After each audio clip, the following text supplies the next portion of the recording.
Doctor Yunus আপনি মনে চাইলেই পদত্যাগ করতে পারবেন না, কারণ আপনাকে ম্যান্ডেট দিয়েছে যে শহীদের পরিবার, আপনি শহীদ পরিবারের সাথে বসেছেন। বিএনপি বলুক, সেনাবাহিনী বলুক, সেনাবাহিনী আপনাকে সহযোগিতা যদি না করে সেই দেশ সেনাবাহিনীর থাকবে। সেনাবাহিনী আপনাদের প্রতি বিনীত অনুরোধ, আপনারা পাকিস্তানপন্থী সেনাবাহিনী হওয়ার চেষ্টা করেন। দেখেন, পাকিস্তান সেনাবাহিনী বেশি বেশি ইন্টারফেয়ার করার কারণে পাকিস্তান রাষ্ট্রটা দাঁড়ায় নাই, রাষ্ট্র হিসেবে ফাংশন করতে পারে না। আপনারা আল্লাহরও আস্তে আপনারা ইনস্টিটিউশন ডেভেলপ করেন, আপনার পৃথিবীর প্রফেশনাল শ্রেষ্ঠ আর্মি হন, কিন্তু আপনার রাজনৈতিক স্টেক নেওয়ার চেষ্টা করেন না। ডক্টর ইউনূস সাহেব, আপনার কোনো এখতিয়ারই নাই পদত্যাগ করার, কারণ আপনাকে বসিয়েছে 1500-র অধিক শহীদ পরিবার, আপনাকে বসিয়েছে অগণিত অন্ধ পঙ্গু জুলাই যোদ্ধারা। সুতরাং আপনাকে বসিয়েছে যারা, আপনাকে ছাড়তেও বলবে তারা। আর কেউ আপনাকে ছাড়ার এখতিয়ার নাই। বাংলাদেশে শুধু আপনাকে গার্ডিয়ান মেনে আমরা এই পর্যন্ত রাজপথে পড়ে আছি। আপনি বিদেশ চলে যাবেন, আমরা যাব কোথায়?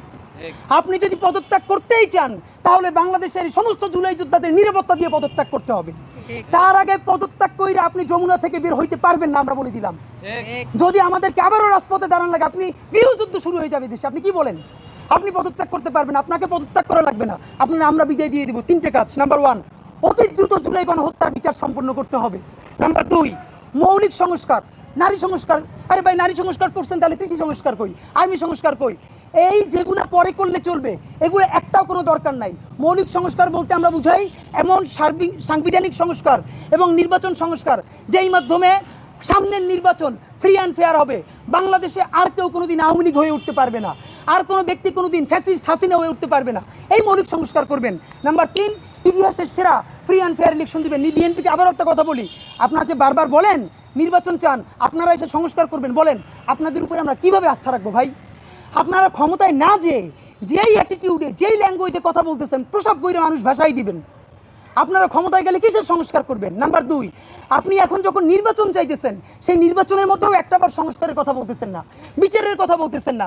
এমনকি আওয়ামী লীগ যখন নিষিদ্ধ হলো, তখন আপনারা আমাদের সাথে স্পষ্ট শাহবাগে আসতে পারেন নাই, দূর থেকে সমর্থন দিচ্ছেন। আপনি ক্ষমতায় গেলে ইচ্ছা থাকা সত্ত্বেও আপনি পারবেন না, কারণ আপনি দিল্লির কাছে বর্গা হয়ে যাবেন। ক্ষমতায় থাকতে হলে আর্মির সাথে নেগোশিয়েট করতে হবে, দিল্লির কাছে নেগোশিয়েট করতে হবে। বরং আপনি ইউনূসের হাত শক্তিশালী করেন, জামাত ইসলামী ইউনূসের হাতকে শক্তিশালী করেন। বাংলাদেশের সকল মানুষ এই 3টে কাজের কারণে, বিচার, মৌলিক সংস্কার এবং নির্বাচনের দাবিতে আপনারা ডক্টর ইউনূসের হাতকে শক্তিশালী করেন। সেক্ষেত্রে প্রস্তাবনা, এই যে কিছু অতি পাকনা উপদেষ্টা আছে যাদের কারণে জুলাইয়ের ঐক্য বিনষ্ট হয়, দুর্নীতিগ্রস্ত, তাদেরকে প্রয়োজন আপনি স্যাক করেন।